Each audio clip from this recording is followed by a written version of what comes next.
Ici la voix de Benjamin Vincent. Bonjour, bienvenue dans ce 41e numéro des Voix de la Tech. Les Voix de la Tech, le nouveau podcast tech de référence. Chaque vendredi, c'est l'actu tech décrypté par les voix qui la font. Un podcast que vous retrouvez sur les meilleures plateformes de podcast audio, Apple, Spotify, Deezer, Amazon Music notamment, et en vidéo sur YouTube. Et puis si vous en voulez encore plus, ne manquez pas la version audio intégrale sur Apple Podcast et désormais aussi sur Spotify. Spotify où l'accès est gratuit pour les 100 premières écoutes. Alors profitez-en, ça ne durera pas. 9 juin 2025, 19h heure française, Apple a rendez-vous avec ses développeurs, avec ses utilisateurs, plus de 2 milliards d'appareils à travers le monde et avec des enjeux qui peuvent peut-être changer le cours de son histoire. Alors que Johnny Ive rejoint OpenAI, alors que Google, Microsoft, mais aussi Anthropic, Perplexity ou Mistral, le français, dament le pion à Apple sur l'intelligence artificielle, après le semi-bidonnage de l'an dernier avec la présentation d'un nouveau Siri toujours pas disponible, Apple est attendu au tournant. Alors, que peut-il se passer le 9 juin ? Quels sont les risques pour Apple ? Quelle stratégie Tim Cook et son équipe vont-ils adopter ? À suivre le débat avec deux développeurs qui seront à l'Apple Park pour la keynote, deux Français. L'un d'eux s'appelle Michael Mas, il est développeur iOS à France Télévisions. Je vais être surpris sur l'IA. Cette année, cette fois-ci. L'année dernière, c'était fait wow, mais cette année, vraiment, mettez une grosse claque. Allez-y, parce que dehors, ça chôme pas. Mais tout d'abord, les coulisses de cette WWDC, le voyage à l'Apple Park et à Cupertino, avec un habitué de cette conférence mondiale des développeurs Apple, l'un des visages des devs français à la dub comme on dit, il s'appelle Clément Sauvage. Clément Sauvage, bonjour. Salut Benjamin. Développeur Apple, on se connaît depuis quelques années. Tu es souvent intervenu dans A-Week, la semaine Apple, mon autre podcast. Cette semaine, c'est une semaine spéciale en amont de la WWDC 2025, avec une keynote prévue le 9 juin à l'Apple Park. Tu y seras, j'ai envie de dire, comme tous les ans. Comment fais-tu Comme tous les ans depuis... pour être tous les ans à cette conférence à laquelle il est si difficile d'assister ? Alors, je vais en ligne, je m'inscris et pour les années depuis 2014 où il y a un tirage au sort et j'attends. Et si jamais j'ai pas de place, comme ça m'est arrivé 2 fois ces 13 dernières années, bah, j'active mon réseau et souvent ça passe. Alors, dans quelques minutes, on va retrouver un de tes confrères, Michael Mas, qui lui est développeur iOS à France Télévisions. On discutera tous les trois de l'ambiance, de ce que vous attendez de cette WWDC 2025 concrètement. Mais d'abord, je voulais prendre ce moment avec toi un peu en aparté pour que tu nous aides à imaginer à quoi ça ressemble d'assister à une WWDC à l'Apple Park. La plupart de ceux qui nous écoutent, qui nous regardent, n'y sont jamais allés. Est-ce que tu te souviens de ta première fois à l'Apple Park ? Alors la première fois à Apple Park, c'était pas en fait, le nouveau campus d'Apple a ouvert en 2017, et les WWDC depuis que j'y vais, en fait, ont changé 3 fois d'endroit. Donc c'est pas le là-bas, ça ne c'est depuis que le Covid qu'en fait Apple, réorganise ses événements à Apple Park. Alors c'est une vraie grande fierté d'y aller parce que c'est en fait, c'est le graal pour tous les fans d'Apple et il faut savoir en fait qu'aujourd'hui, la WWDC se répartit sur 3 jours. On a le dimanche après-midi, on a une réception, au One Infinite Loop qui sont les bureaux originels d'Apple qu'ils utilisent toujours, qui sont à Cupertino. La keynote et la plateforme State of the Union qui est en fait la keynote pour les développeurs, lundi après-midi ont lieu à l'Apple Park, donc dans le parc en fait de l'anneau qui fait 76 hectares, si je ne dis pas de bêtises.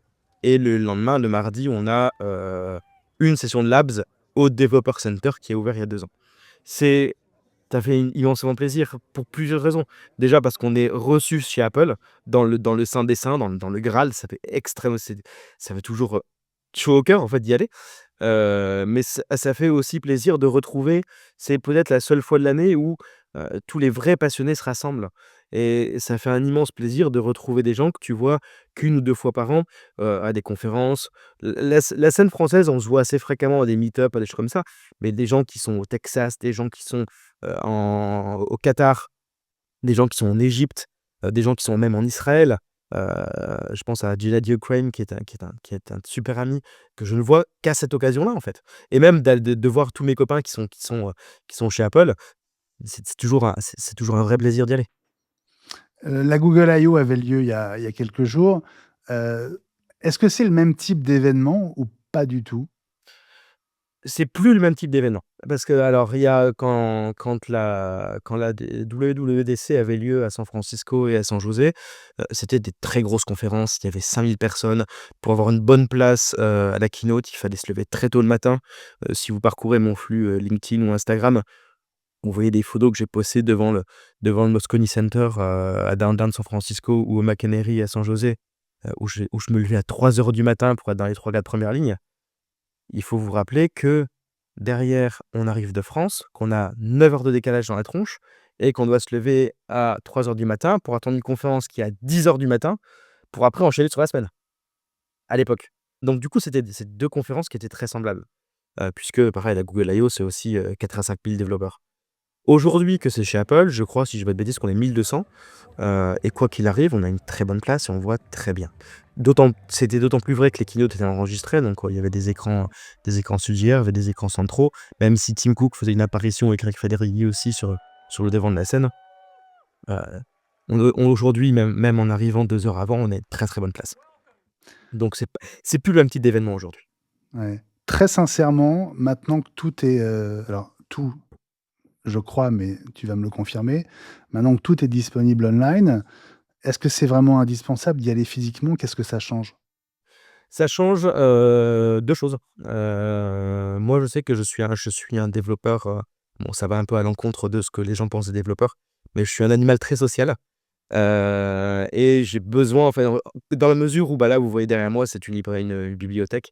Je travaille, en home office, 4 jours par semaine, 4 jours et demi par semaine. Donc en fait, aller à Cupertino pendant une semaine, un peu plus, puisque je vais après voir des amis dans la baie de San Francisco, c'est en fait, c'est une bouffée d'oxygène parce qu'en fait, je suis avec plein de monde, plein de passionnés qui ne sont pas tes clients pour lesquels tu bosses toute la journée.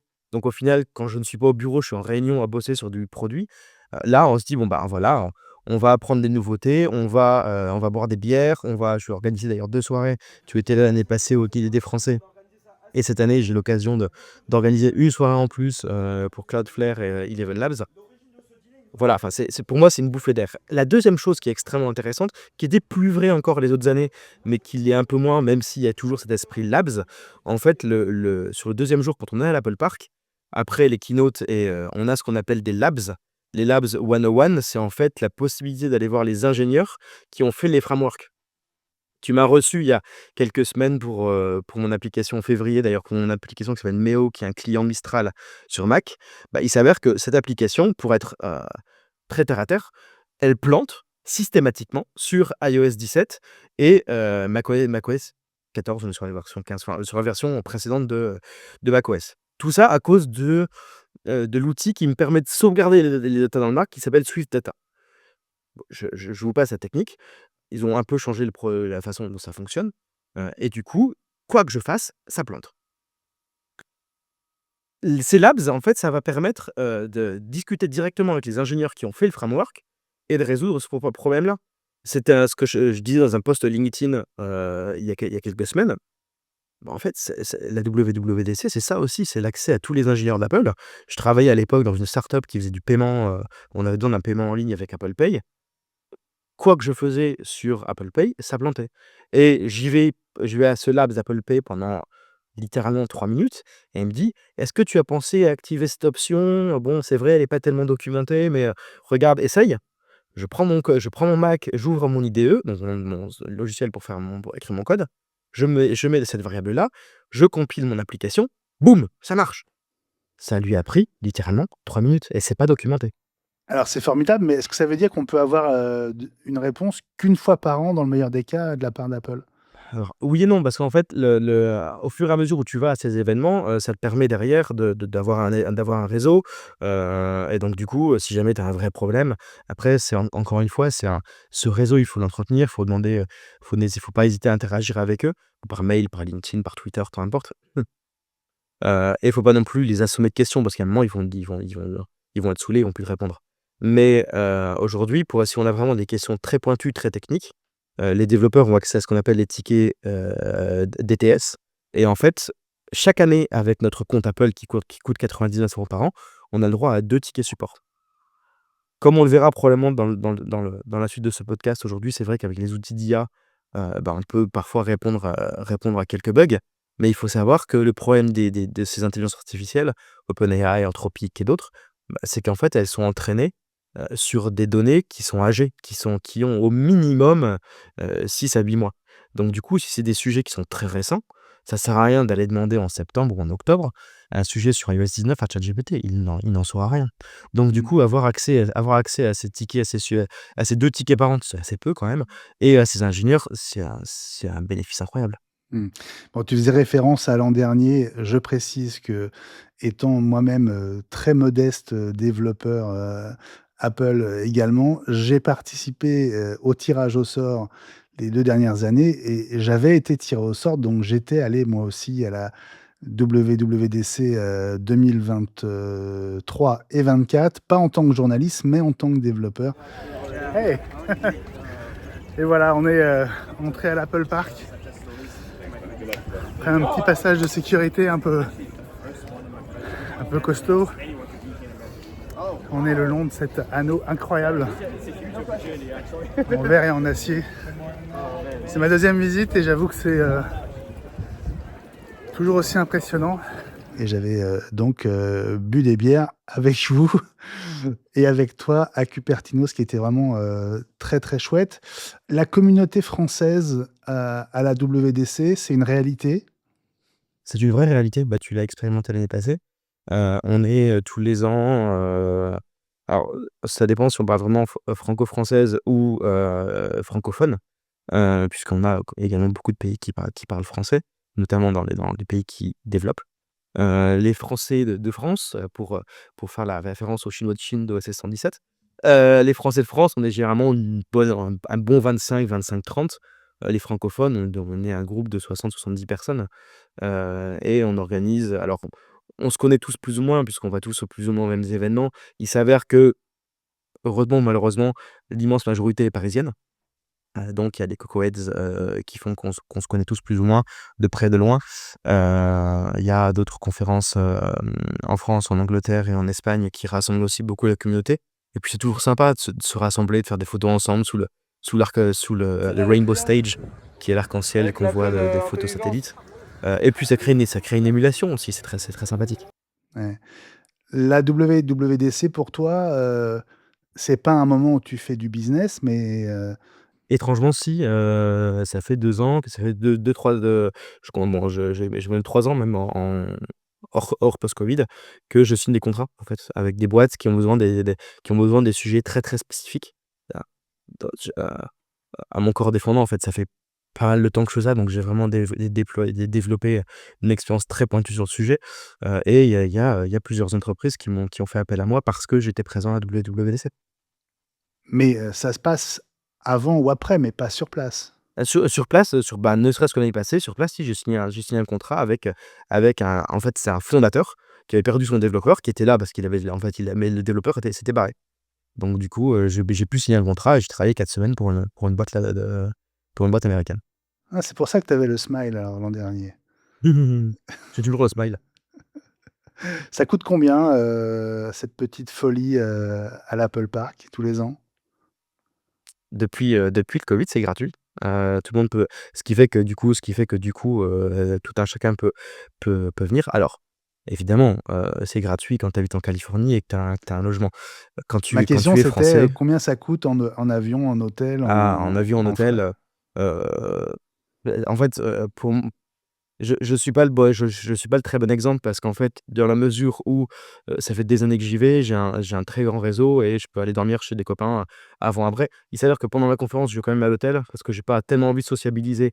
En fait, il y a cet aspect, Dub Dub DC Brain, donc vraiment, cerveau là qui prend du jus, en fait. La keynote, c'est sympa, c'est marketing, mais juste après la keynote, on déjeune et il y a une deuxième keynote qui s'appelle le Platform State of the Union, qui est en fait la keynote pour les devs où on apprend plein de choses sur les nouveaux frameworks, les architectures, sur les outils développeurs, énormément de choses. Et ça prend énormément de jus de cerveau.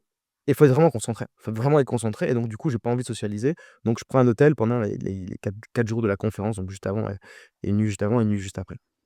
Donc, si Allez, on alors, compte donc un hôtel, budget. avion, faut compter 3 000 € à peu près. Clément Sauvage, tu restes avec nous et avec moi dans les voies de la tech. On marque une toute petite pause et on se retrouve dans un instant avec un de tes confrères, Avec Michael Michael qui Mas. travaille chez France Télévisions. Exactement, Clément. À tout de suite. À tout de suite. Pour cette spéciale WWDC 2025, j'ai le plaisir d'accueillir deux nouvelles voix de la tech, deux développeurs, Clément Sauvage et Michael Mas. Bonjour à tous les deux. Salut, salut Benjamin. Salut. Grand plaisir de vous accueillir dans les voies de la tech. Michael, tu es développeur iOS chez France Télévisions. Tu es aussi référent accessibilité. Clément Sauvage, merci d'être resté pour ce débat. Quelle est l'ambiance à quelques jours de cette dub-dub, comme vous dites dans le milieu des développeurs, entre, j'imagine, une certaine impatience et peut-être aussi une certaine fébrilité, parce qu'il y a quand même des sujets chez Apple en ce moment. Beaucoup d'attentes. Beaucoup d'attentes sur des sujets notamment d'IA, puisque, il y a des choses qui sont annoncées tous les jours. Il y avait la Google I.O. Il y a encore quelques jours, et c'était IA à toutes les sauces. On attendait Apple au tournant l'année passée, on l'attend cette année de pied ferme, et crois-moi que ça va ruer dans les brancards si jamais on n'est pas satisfait. Michael, tu seras toi aussi à l'Apple Park le 9 juin. Quel est l'état d'esprit, déjà, en ce qui te concerne et aussi dans la communauté des développeurs que tu fréquentes? Ben, écoute, déjà, c'est un deuxième cadeau, hein, de retourner à l'Apple Park, déjà, donc pour cet événement, dans lequel il y a beaucoup d'attentes, de questions aussi dans la communauté de développeurs, bah, notamment, je vois parmi mes collègues, par exemple, chez France Télévisions, j'ai bon, malheureusement ou heureusement la chance d'être, le seul à pouvoir y aller. L'idée, bah, c'est de partager ça et ce qui se dit, bah, c'est qu'on est en attente, on attend. Déjà, on attend un peu, ce qu'Apple nous avait, promis l'année dernière. Donc on espère aussi avoir ça, mais on se pose des questions sur l'IA, comme disait, Clément à l'instant. Voilà, un regard qui, pour le moment, est voilà, plutôt, curieux de voir ce qui va être annoncé, donc on attend de voir. Pour le moment, c'est un peu ça le sentiment. Bon, est-ce que vous êtes, optimiste ou est-ce que, vous avez des sujets de préoccupation, Clément? Soyons réalistes. Alors, l'optimisme, je l'ai toujours parce que l'environnement Apple, je travaille dessus depuis un truc qui s'appelait iPhone OS SDK avec, l'iPhone 3G, donc la deuxième version de l'appareil, il y a maintenant, quasiment 18 ans. J'ai jamais perdu foi en la marque. Je sais qu'elle sait innover. Je sais qu'elle sait faire plein de choses. Je sais qu'on a, tous les ans des belles surprises que les rumeurs n'avaient pas devinées. Maintenant, si on veut être réaliste, en fait, j'espère qu'Apple va vraiment se réveiller, notamment sur ces sujets d'intelligence artificielle. Parce que même si l'IA est présente dans nos appareils, qu'on utilise tous les jours, heu, pour des outils développeurs, il est maintenant essentiel d'en avoir. L'expérience développeur, a été drastiquement augmentée ces 2 dernières années, 3 dernières années, avec la sortie de plein de nouveaux outils, Windsurf, Cursor, Copilot et j'en passe. C'est vrai que, on nous a promis du Swift Assist, qui est en fait qui est un modèle développé par Apple qui nous permettrait de nous aider dans l'autocomplétion de notre code et de faire le travail à notre place, sous supervision évidemment. C'est clairement pas un rendez-vous encore. Mmh. Donc Le garçon, le fanboy dit: «Bon, bah, on va avoir encore des choses incroyables». Le développeur qui travaille avec les outils, 10 heures par jour, 11 heures par jour, se dit: «Bon, bah, maintenant s'ils mettent pas, les bouchées doubles, ils ont du souci à se faire». Ouais. Donc Swift, hein, c'est le langage de développement des applications Apple depuis 2014 et Xcode, c'est le logiciel dans lequel on code en Swift. Michael, il y a donc deux aspects. Il y a chez Apple, il y a l'IA qui sert aux développeurs et puis il y a aussi toutes les fonctions d'IA qui vont se retrouver côté utilisateur.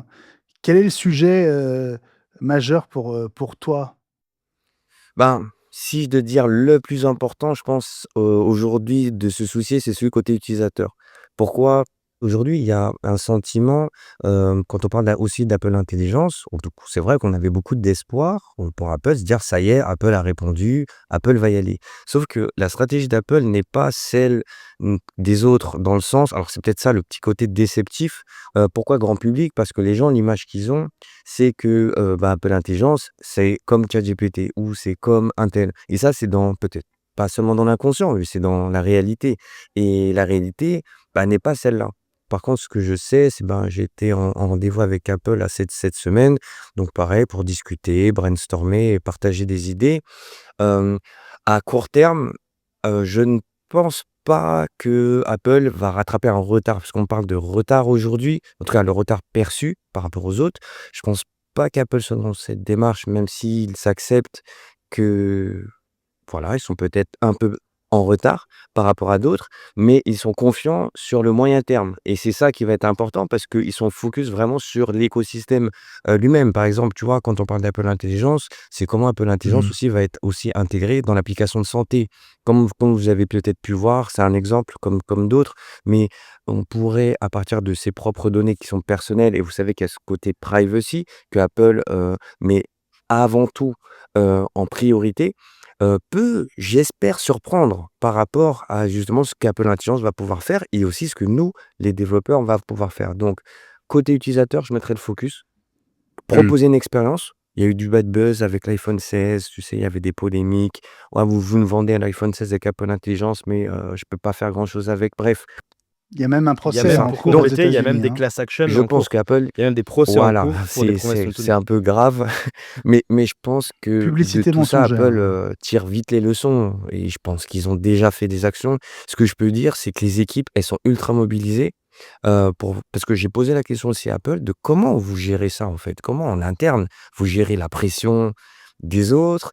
Comment vous faites de la veille, sur ça? Et en fait, ils ont la chance, je pense, Bonne d'Apple question. d'être aussi une société assez Mmh. agile d'une certaine façon. Je dis bien d'une certaine façon, c'est qu'ils arrivent à faire communiquer beaucoup, beaucoup d'équipes sur des petites choses et les assembler, les aligner et itérer assez vite. Mais ça, nous, on ne le voit pas encore, on ne le voit pas.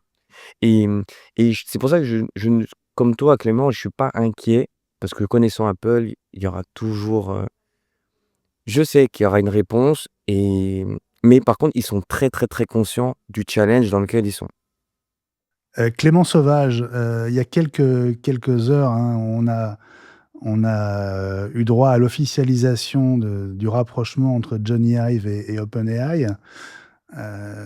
Très clairement dans la vidéo qu'on a en partie reprise dans Les Voix de la Tech, on les entend discuter dans un bar de San Francisco et clairement évoquer, un un un un produit, le premier d'une gamme dont l'objectif est de ringardiser, de remplacer les smartphones, dont l'iPhone que Jony Ive a lui-même contribué à créer en 2007. Est-ce que ça met un peu plus la pression sur Apple, dans la perspective de cette WWDC le 9 juin? En fait, Apple, je suis pas dans le secret des dieux non plus, mais comme tous les développeurs, en fait, on est tous logés à la même enseigne, même si on a plus ou moins des contacts en interne. Mais il faut savoir évidemment, c'est une très grosse entreprise. On parle de dizaines de milliers d'employés, on parle de process en R&D qui prennent des années. En fait, ce que Apple nous présente aujourd'hui, ça fait déjà un an et demi qu'ils travaillent dessus et qu'ils savent que ça va sortir. Il y a des rumeurs qui courent d'iPhone pliable pour 2026-2027. C'est vrai qu'aujourd'hui, quand on regarde le téléphone depuis, on va dire 4-5 ans, on commence à atteindre un plafond de verre. C'est-à-dire que, les développeurs, moi en partie, on le change tous les ans, tous les 2 ans, parce qu'on a besoin de tester que telle fonctionnalité fonctionne, que le petit nouveau bouton sur le côté de l'iPhone 16 fonctionne. Donc effectivement, on change nos téléphones régulièrement. Mais par contre, c'est vrai que d'une année sur l'autre, bah, c'est quoi? C'est l'écran qui gagne quelques nits en luminosité, c'est, l'appareil photo qui gagne quelques mégapixels. C'est quelque chose qu'on ne sent pas, en fait. C'est vrai qu'en termes de technologie, si la loi de Moore qui dit que tous les 2 ans, pardon, la puissance des processeurs, elle double, en termes d'utilisabilité et en termes d'appareil, en fait, pour un utilisateur lambda, ça ne se sent pas. Mmh. Après, quand on si tu en as parlé aussi dans d'autres épisodes, heu, regarde le flop qu'a fait le Pin de Human. Donc est-ce que et la vraie question et on peut se rapprocher de l'autre sortie du produit d'Apple qui est le Vision Pro, donc il y a eu beaucoup de bruit autour, mais les ventes visiblement ne seraient pas encore là. Est-ce que c'est parce que, c'est un problème de prix? Est-ce que c'est un problème d'accessibilité? Est-ce que la société est prête à l'ordinateur spatial? De la même façon, est-ce que le commun des mortels, Mmh. évidemment quand l'IO de Johnny Ive et Sam Altman sortira, j'irai courir l'acheter. Non pas parce que j'ai des copains qui travaillent chez OpenAI et que je suis un technophile de la première heure. Maintenant, est-ce que la société est prête à confier toute sa vie à une voix qui sort d'un petit pin sur ce retour de sa veste? Est-ce que je sais pas. Donc en fait, c'est toute une histoire de voir, en termes, je vais pas dire d'UI parce qu'il y aura pas d'UI, qu'est-ce que ça va nous offrir en termes d'expérience Mmh. utilisateur? C'est vrai qu'aujourd'hui, ben, pas plus tard qu'hier, j'étais à une soirée, où, il y avait des superbes voitures, des Cadillac en l'occurrence, et je me disais: «Est-ce que la Cadillac est plus grosse que ma Tesla?» J'ai demandé à Siri, il savait pas et j'ai dit: «Dis Siri, demande à ChatGPT la taille de la voiture». Au Ouais, final, ouais. on peut ind quelques résultats sur le web. désolé. Je peux vous les montrer On si vous on me est sur posez la Forcément. écoute, on est question sur sur votre écoute. iPhone. Hein? Et Alors forcément, je me tour j'ai le HomePod qui répond derrière. je me tourne vers Mickaël le temps que Siri se calme, chez toi Clément. Mickaël, en fait, le fond de ma question, c'est, heu, avec l'émergence de l'IA et d'OpenAI notamment, Google, se sent clairement menacé. Est-ce que maintenant le rapprochement entre Johnny Ive et OpenAI, ne fait pas peser une menace, très importante sur Apple, dont l'iPhone représente plus de 50 du chiffre d'affaires annuel? C'est une très bonne question. Alors, je suis pas dans les petits papiers, mais c'est vrai que le sentiment que ça donne, c'est que la collaboration, déjà, elle est incroyable. C'est que Johnny Ive, il est un pilier, hein, chez Apple et il inspire beaucoup de designers à travers le monde et à travers son aura aussi. Mais une menace, je dirais pas dans ce sens-là où ça va, rentrer en compétition avec l'iPhone et tout le monde achètera les produits d'OpenAI.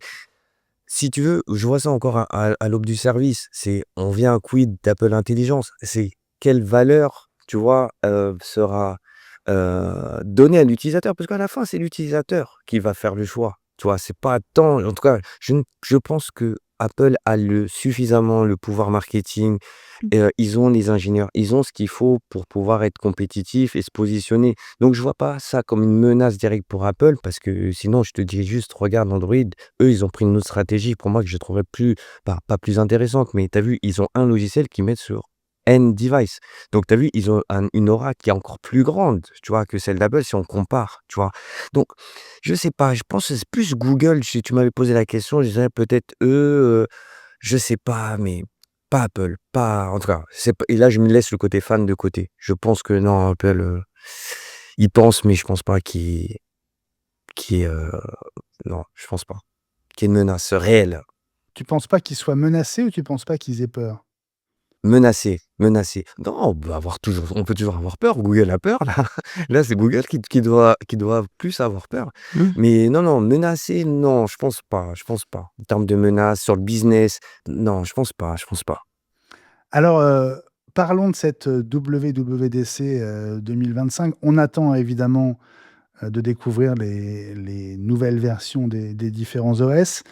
On dit que c'est sur iOS qu'on va avoir le plus de surprises. Est-ce que c'est votre sentiment aussi avec iOS 19 qui devrait donc arriver pour le grand public, à la rentrée? Les très grosses rumeurs qui arrivent, c'est l'uniformisation de l'interface graphique. Ce serait pas mal, hein. Ce serait pas mal, même s'il y a des évolutions qui sont faites tous les ans. L'année passée, le système nous a apporté notamment les icônes teintées et les icônes en dark mode. Mais c'est vrai qu'on a quand même aujourd'hui une, alors qu'Apple a toujours été dans ce style en fait d'uniformiser les choses, bah, on a des applications qui sont en carré, dans le menu, du Mac. On a des applications qui sont rondes dans le Vision Pro. On a des applications qui sont sous forme de tuiles, sur l'Apple TV. Elles ont leur forme initiale, sur iOS. L'uniformisation peut apporter pas mal de choses, notamment de la simplification en termes d'expérience utilisateur. Maintenant, ce genre de gros changements, le dernier en date, si vous vous souvenez bien, c'était il y a, 12 ans, c'était avec iOS 7, 2013 si je dis pas de bêtises, Ouais. où ils ont quitté le skeuomorphisme pour le flat design. Bon, grosse surprise, après la vraie différence qu'il y avait entre, skeuomorphisme et flat design, c'est que quand Apple est arrivé avec son iPhone, il fallait éduquer les gens et c'est là où Apple a toujours été très bon, c'est dans le parcours utilisateur. On n'a pas besoin d'aller chercher où est l'option, comme sur, un autre système d'exploitation, qui est Microsoft. Chez Apple, ça paraît assez naturel et de la même façon que l'iPhone était nouveau, pour ne prendre que 2 applications que sont Contact, qui n'a pas évolué d'ailleurs et ça va être mon sujet pour les prochains mois et Notes, c'était une feuille jaune avec une bande de cuir au-dessus, et 2 petits boutons. C'était, passionnant, c'était, joli et ça éduquait l'utilisateur qui ne savait pas Mmh. encore ce qu'était qu'une note. 2013, on change complètement, on part sur un style, très blanc avec des boutons jaunes, du texte, standardisé et puis après ils ont ajouté leur police. Donc du coup, la personne, l'utilisateur est éduqué. Le next step effectivement, c'est d'uniformiser l'interface, de leurs applications sur tous les appareils et ça, c'est rendu d'autant plus possible avec SwiftUI, qui est leur langage de leur framework qui permet de faire des interfaces graphiques, qui permet en quelques lignes de code, de faire la même interface pour iPadOS, iOS, Mmh. visionOS, et Mac.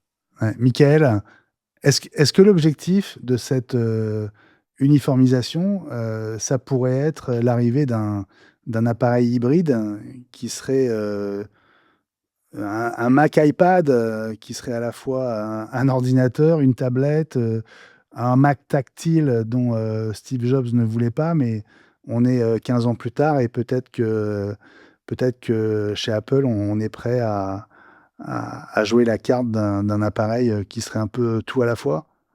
Ouais, oui, alors dans ce sens, oui, je pense qu'il y aura sûrement une volonté, en tout cas, d'uniformiser encore plus que des interfaces. Parce que là, par exemple, on voit que les plateformes VisOS et tvOS, elles se ressemblent déjà. En tout cas, le design system, si je veux l'appeler comme ça, le nouveau design system d'Apple a l'air de se mettre en place. Des chances qu'ils puissent s'appliquer avec iOS 19, que ce soit un breaking change, aussi bien au niveau design. Hem et aussi accessibilité, parce que Apple a fait aussi quelques annonces qui sont passées, sur le sujet, parce que c'est un sujet que je suis aussi de près. Ouais, ça va aller dans je pense, dans l'expérience utilisateur et essayer d'être plus proche de l'utilisateur avec Apple Intelligence. Moi, en tout cas, le sentiment que j'ai, c'est que les annonces qui vont être faites vont aller dans ce sens-là. Alors avoir du renouveau, de la fraîcheur, donc on s'attend bien sûr à ce qu'on ret j'attends, hein, genre peut-être il va rien se passer, comme chaque année que j'espère qu'ils vont changer. Mais cette année plus que les autres, j'y crois, Mmh. et ensuite après, voilà, j'ai du mal, hein, pour te dire, hein, j'ai été peut-être un tout petit peu déçu, qu'on soit encore sur la fin de la conf de l'année dernière, parce qu'on n'a pas tout eu. Ouais, je suis un peu sur ma faim là pour le moment et en même temps j'ai hâte donc comme je disais, j'ai envie de me laisser surprendre, sur ce qui peut arriver. Ouais. Bon, certains entendent dire, je crois de la part d'Apple, qu'il y aura une annonce, au moins. Clément, si tu devais miser aujourd'hui, là, juste avant cette, keynote du 9 juin, qu'est-ce que ça pourrait être? Est-ce qu'il y en aurait plusieurs ou une seule, d'ailleurs? Alors moi, j'aimerais beaucoup déjà le retour des keynote live, parce qu'en fait, du coup, ça imposerait à Craig Federighi et même peut-être Tim Cook, sait-on jamais, de faire des démos avec leur téléphone sur scène. J'aimerais alors en termes de produits, j'aimerais peut-être un Vision Pro, enfin un Vision, du coup un Apple Vision, Lequel? accessible. Ben, un truc moins pro qui coûterait 1 500-2 000 € pour qu'il soit accessible, un peu plus accessible du moins au grand public. Et sinon, mais ça je Tu pense y que je rêve crois? des genoux. Tu y crois ou c'est C'est ce que j'aimerais bien, c'est ce que j'aimerais bien. Après, bon voilà, je sais pas tellement. Un petit renouvellement des HomePod serait bien et en termes de nouveaux produits, ben, ce serait le HomePad, cette interface, de domotique que j'aimerais beaucoup puisque chez moi tout est domotisé et j'aimerais pouvoir tout contrôler avec ce nouvel appareil s'il sortait. Michael, même question.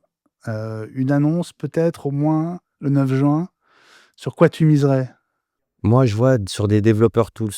Je pense, développeurs tools, c'est-à-dire une vraie, mise à jour et une meilleure intégration de l'IA dans Xcode. On sent qu'Apple, il va par étapes, mais lâcher les chevaux, ça, j'ai envie de vraiment y aller. Quand tu vois la concurrence, tu te dis: «Waouh, Xcode, on est encore derrière» et voilà. Donc ça, c'est ce que je voudrais et après en termes de grosses annonces, je vais être surpris sur l'IA. Je vais être cette année, cette fois-ci. L'année dernière, c'était l'effet waouh, mais cette année, vraiment, mettez une grosse claque, allez-y parce que dehors, ça chôme pas. Et s'il fallait, allez, une annonce produit, une surprise quand même? Ouais. Produit, oh la surprise, alors ça serait c'est un rêve, mais même si j'espère ça pour 2-3 ans, c'est les lunettes, alors c'est même pas le Vision, c'est les smart glass Apple quoi, les trucs cool, tu vois? Frais, avec, Maps dedans, tu vois? Mais oui, on vous attend Apple, on vous attend sur ça. Non, tu rêves, Ouais, je sais, bah tu oui, rêves. c'est ce que j'ai dit. C'est ce que j'ai dit, je rêve.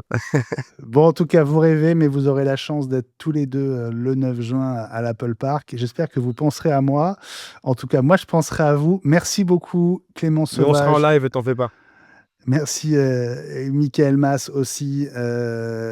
Bon courage et régalez-vous, à Cupertino dans quelques jours, quelques heures. Merci d'avoir été, mes 2 voix de la tech cette semaine. Je vous dis à bientôt. Merci à toi Benjamin, merci Clément. Salut. À bientôt. Merci à mes 2 voix de la tech de la semaine, Clément Sauvage et Michael Mas. Bon voyage à Cupertino pour le 9 juin.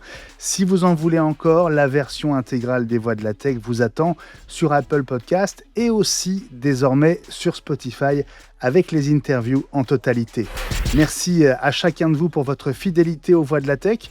Elles seront de retour vendredi prochain, 6 juin 2025, et elles seront très nombreuses, puisque je vous proposerai le best-of des 40 premiers épisodes avec les voix les plus marquantes. D'ici là, aidez-moi à faire connaître les voix de la tech. Vous le savez, liker c'est bien, mais partager et republier sur les réseaux, ça change tout. Et donc, c'est à vous de jouer sur Blue Sky, X, Instagram, Facebook et LinkedIn. Et à vendredi prochain.